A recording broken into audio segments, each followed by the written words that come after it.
बोझ। कविता अपने माता पिता की बहुत लाडली थी। 3 बड़े भाई बहन की बहन थी। कोई भी चीज़ मांगने पर उसी वक्त सामने हाजिर हो जाती। पूरे घर में रौब था उसका। पूरे परिवार और नौकरों पर राजकुमारी की तरह हुक्म चलाती थी। कविता स्कूल में भी पूरा रौब था उसका। बड़े घर की लाडली जो थी वह ऐसे ही उसने कॉलेज में दाखिला लिया। उसके ठाट बाट, बड़ी गाड़ी में आना जाना, हर दिन नया फैशन देखकर हर कोई उससे दोस्ती करना चाहता था। थोड़े ही दिनों में उसके बहुत से दोस्त बन गए। पूरे कॉलेज में उसकी अपनी ही एक पहचान थी। इन दिनों उसके घर एक रिश्ता आया। खानदानी लोग थे और पापा की पुरानी जान पहचान थी। उनके साथ कविता के साथ कोई ज़बरदस्ती नहीं की, पर कविता ने फिर भी हाँ कर दी क्योंकि वह अपने परिवार से बहुत प्यार करती थी। वह जानती थी कि वह लोग उसका अच्छा ही सोचेंगे। लड़के का नाम राज था। राज काफ़ी पढ़ा लिखा और समझदार लड़का था। ससुराल वाले भी बहुत अच्छे थे। ससुराल में कविता की जगह वैसी ही थी जैसे मायके में। कोई भी कार्य कविता की सलाह के बिना नहीं होता था। सबकी लाडली बहू बन गई थी वह। फिर उसके घर एक बेटे का जन्म हुआ। राहुल कविता को जान से भी ज़्यादा प्यारा था। पोते को पाकर ससुराल वाले तो फूले नहीं समाते थे। कविता कभी कभी सोचती थी कि उसकी किस्मत कितनी अच्छी है और कोई उससे कितना प्यार करता है। चाहे जीवन में जैसा भी समय आए, मेरे अपने हमेशा मेरे साथ हैं। मैं कभी भी अकेली नहीं हो सकती हूँ।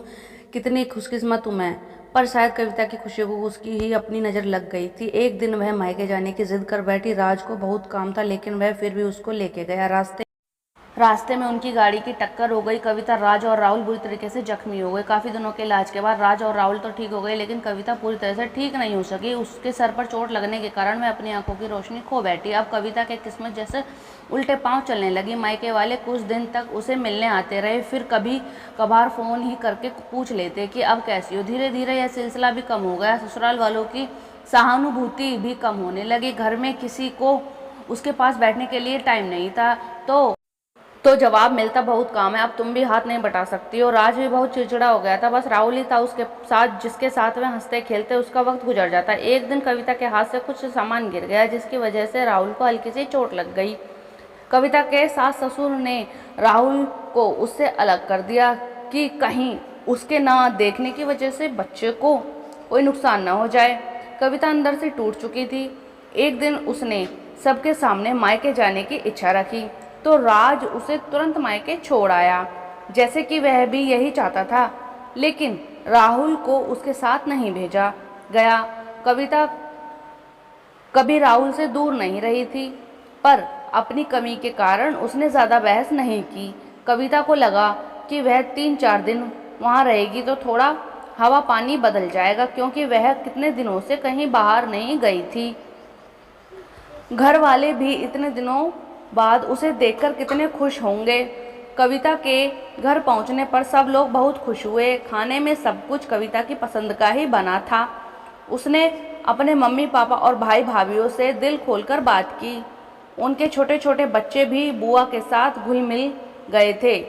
रात को सोने के वक्त जब वह कपड़े बदलने लगी तो उसे पता लगा कि उसका बैग तो बहुत भरा हुआ था। वह सब समझ गई। वह बहुत उदास हो गई।